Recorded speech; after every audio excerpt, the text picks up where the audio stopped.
There is no other influencer in Australia doing a build as big and as insane. It is the best of the best, and that is pretty much all we use. We have the beautiful looking Plasma Man intake manifold.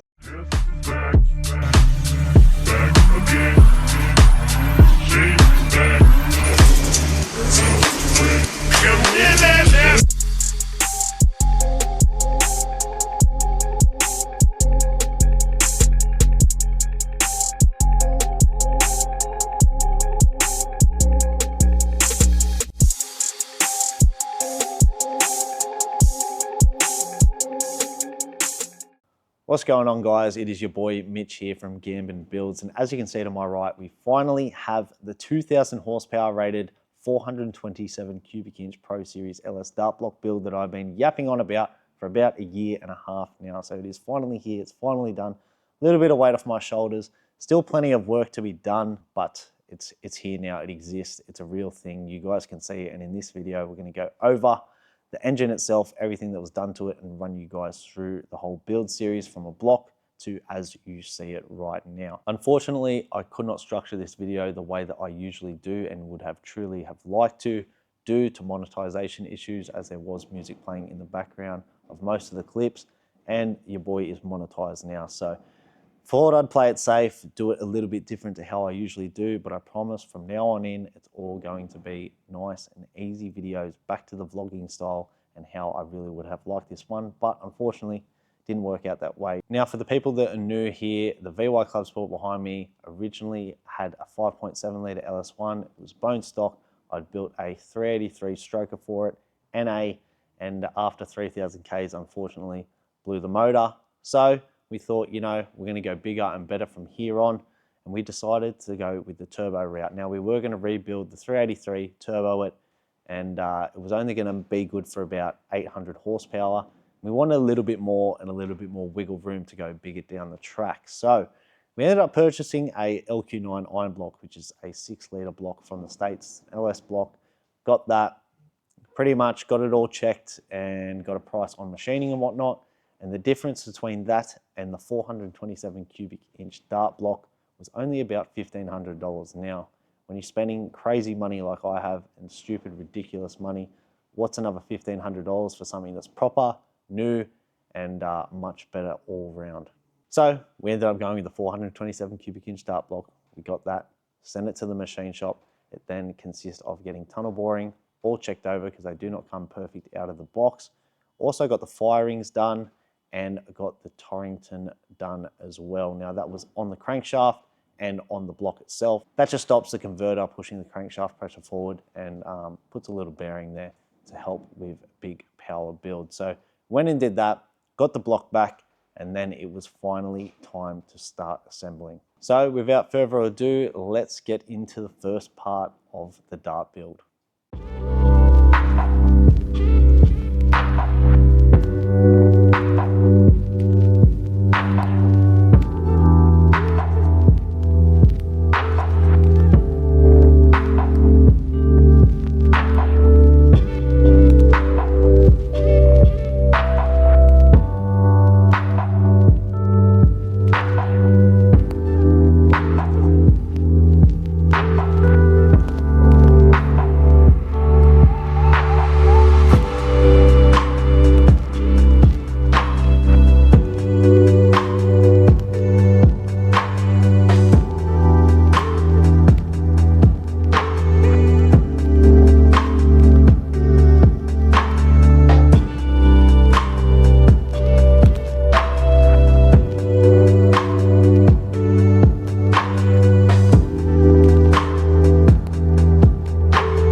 So what you would have seen in that clip is the engine block go into the spin wash. That is a hot water and acid-based wash.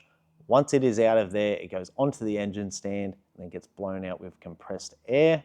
Then Nick had gone and installed the Welsh plugs and then gave it a fresh lick of black paint. Now from there, it went up to the engine room and he had assembled the mains to check all the bearing clearances and had checked the crank as well to make sure all the measurements were in check, because you know, you can never be too sure. The machine shop does usually do it, but it's good to double check these sort of things, especially on this caliber of engine, let alone any sort of engine build.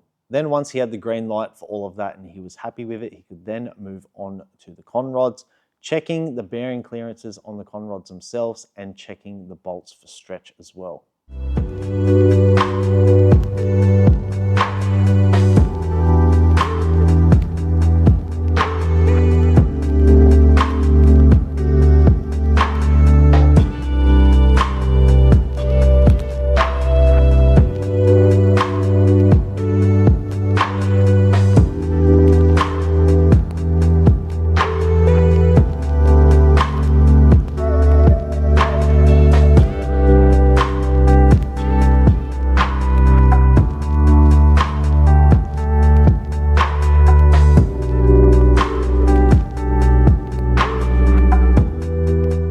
Now moving on there, he had done all the ring gaps, the top, the bottom rings and everything.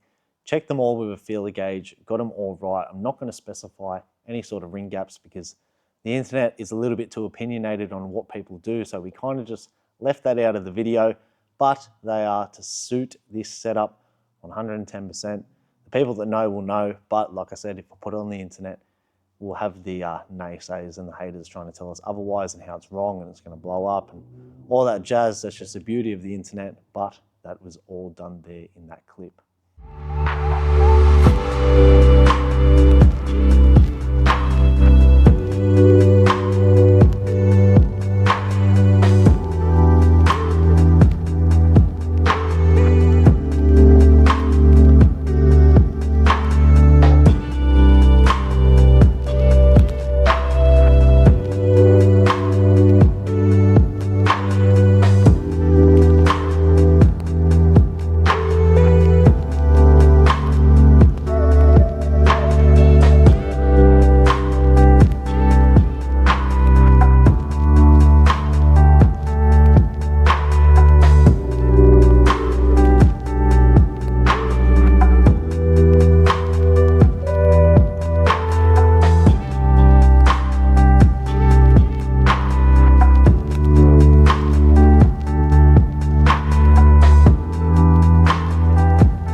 Now, before I'd gotten to Nick's, he had already pre-assembled the pistons to the rods. He did the rod bearings as well and the rings. So once I got there, he compressed the rings, filled them up with oil and then put them into the bore. Then once he had them in the bore, he had torqued them all up to specs and then had rechecked the rod bolts for stretch to make sure that they were all 110%.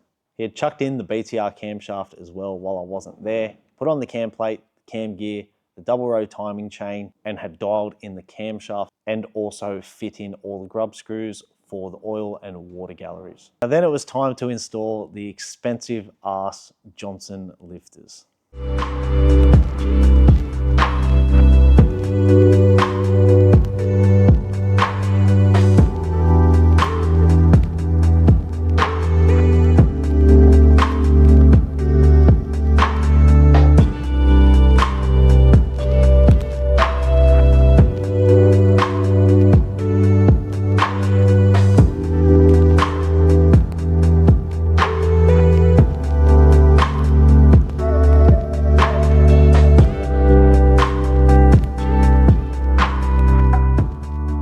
Now with that all done, it is probably the most exciting time for any V8 owner who is building their engine, and it is time to get the heads ready to be put on.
Now, most of you may not have seen a beryllium fire ring head gasket set up before, but that is a copper gasket there. It needs to get heated up, put in some water, cooled down, and then rubbed down with some Scotch-Brite, and it has a paste that goes on there. And those little metal rings that you saw in the clip are the fire rings themselves. Now, the block had to actually get machined out to suit that because we cannot run a standard GM head gasket set up on this. It would just continuously keep blowing them. And I don't even believe you can get a metal head gasket set up for a 6-bolt head. Could be wrong, but we went with a safer, smarter option, and that's what we ended up with. Now, put the heads on, that was all good, and there was 23 head studs per side, which is absolutely insane. That is 46 head studs in total, holding 2 heads down. Crazy. Anyways, moving on to the next part, we can get down into finally piecing a little bit more together to where it starts looking and taking a bit of shape.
In that clip, we quickly chucked on the oil pump, checked the push rod length. We had to order in some push rods. They came from the States. They took a few days. Then we could get around to installing the push rods themselves once they came. BTR rockers were installed and all torqued down to spec. Then we could finally put on the Plasmaman billet valley cover, the rocker covers, and the Aeroflow front billet plate as well, with all ARP stainless hardware.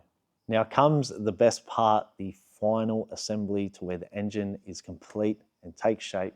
We installed the ATI balancer, the Dart windage tray, which did need a fair bit of modifying, then chucked on the GM oil rear main cover, and we also had gotten supplied an improved racing sump baffle from VCM. So huge shout out to the guys at VCM for sending that out.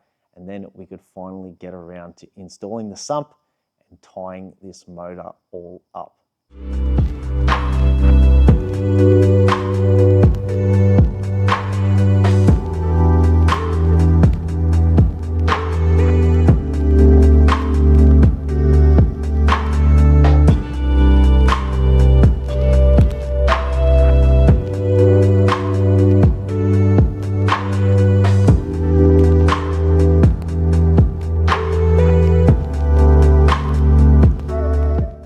Now it is time to jump into what was done to the motor. Now I'm not going to get into exact specifics purely out of respect for Nick because he did spend a lot of time getting this combo right and everything like that. I don't want to throw it all away. If that is something he does want to discuss, I will do that in a future video. But you guys will obviously have to subscribe so you don't miss out on that. So hit that subscribe button while we're here.